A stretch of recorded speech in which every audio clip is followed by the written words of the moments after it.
Hello, my name is Cheyenne.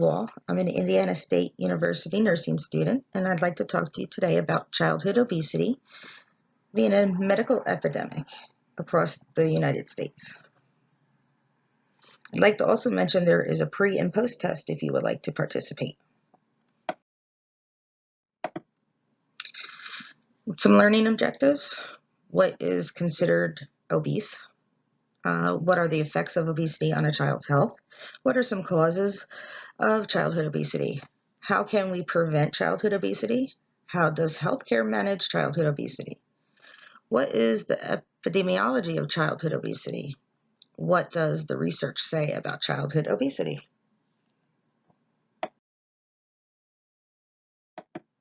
Okay, so what is obesity?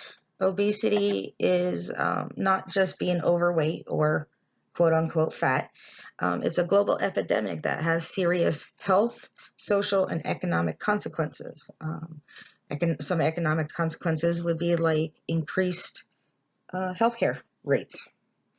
Obesity is having a high body mass index, usually greater than 30 in an adult. But for a child, it would be having a BMI greater than the 85th percentile for their height, weight, and gender. A healthy weight in a child falls between the 5th and 85th percentile, according to the CDC. Effects on health. There's strong evidence that childhood obesity can and will lead to adult obesity. Being overweight or obese in adolescence is associated with 8.5-fold increase in them becoming adults with hypertension, a 2.4-fold increase with hyperlipidemia, high cholesterol levels when they become an adult, or even some, unfortunately, as children. A 3-fold increase in elevated low-density lipoprotein cholesterol levels, the LDLs. These are your lousy or bad cholesterol. And an 8-fold increase in a low, high-density lipoprotein cholesterol level, which is your HDL, your happy or your good cholesterol. So you want your LDL low and your HDL high. And unfortunately, obesity affects this in the opposite. Effects on health continued. Childhood obesity can lead to type 2 diabetes at an early age. Again, hypertension. They could go into early puberty or have menstrual irregularities in females. Females can also get polycystic ovarian syndrome. Children can develop sleep apnea from being overweight, asthma, or other respiratory issues. Musculoskeletal disorders like bone and joint problems, chronic pain, and psychological problems. Some children could be or are bullied because of their weight, which is never a good thing. Causes of childhood obesity. There, over the years, have been a change in individuals' habits and behaviors. We have a decrease in physical activities because we have more technology that children sit down in front of, like computers and video games, TV. An increase of the time in front of these screens are causing a decrease in the physical activity, which is increasing childhood obesity. Consuming energy-dense food and snacks. They're eating more than they're burning off. And basically, they need to get up and move. And also, what they can't change is genetics. Some families are big boned. Lower income families. They, unfortunately, to financial issues, resort to highly processed and packaged foods, which are often cheaper than healthy whole foods. And family practices. What did they grow up doing and eating, and therefore gets passed down to their children?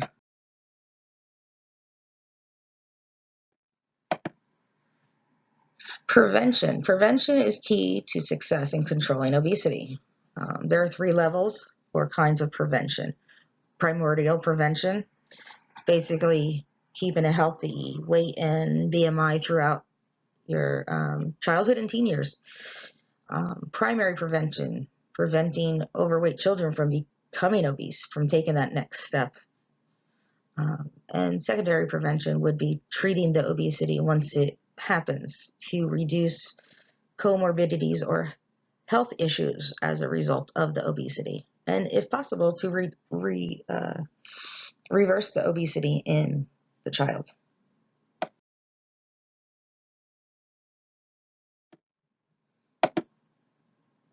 Prevention continued, starting healthy habits like a plant-based diet.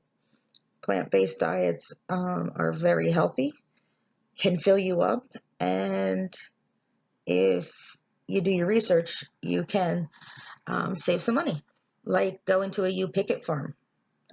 This allows families to go pick their own fruits and vegetables, which is often cheaper than a grocery store, and it also gets the kids out and doing something. Changing from a sedentary lifestyle to an active lifestyle, reducing screen time, and being physically active 30 to 60 minutes a day.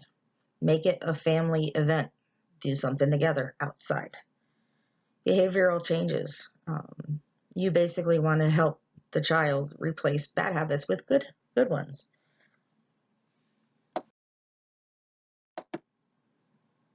Management of childhood obesity. Basically, it goes back to lifestyle changes to help reduce the incidence of childhood obesity. Sometimes if you don't put a TV in a bedroom, they get more sleep. They sleep better. They have more energy. No TV watching during meals. Use it as family time. Time limits for TV, computer, and video games. This way they can get off them and go do something. Be active.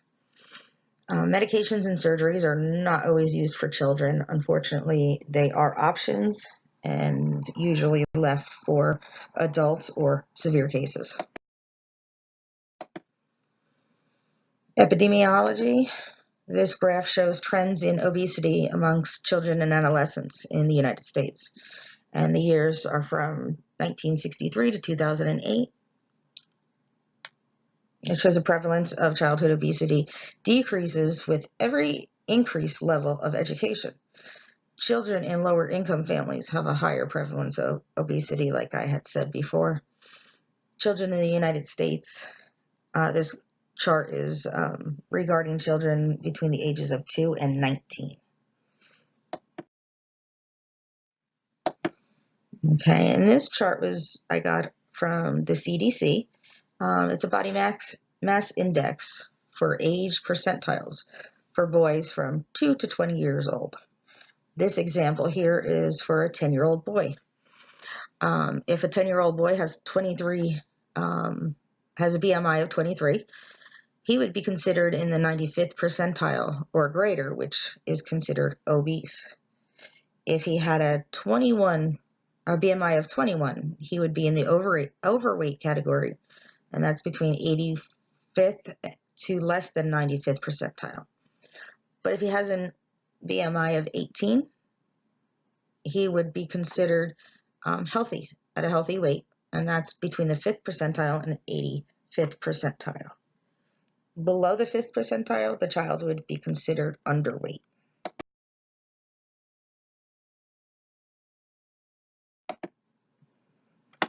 The CDC defines obesity as having excess body fat. Research shows that children with obesity is at a higher risk of chronic diseases that can affect their physical health, and also children of obese parents tend to develop childhood obesity and therefore adult obesity. And this is just my works cited page. And here's the continuation. And I'd like to thank you for your time and for listening and watching. And please do the post test. Thank you. Bye.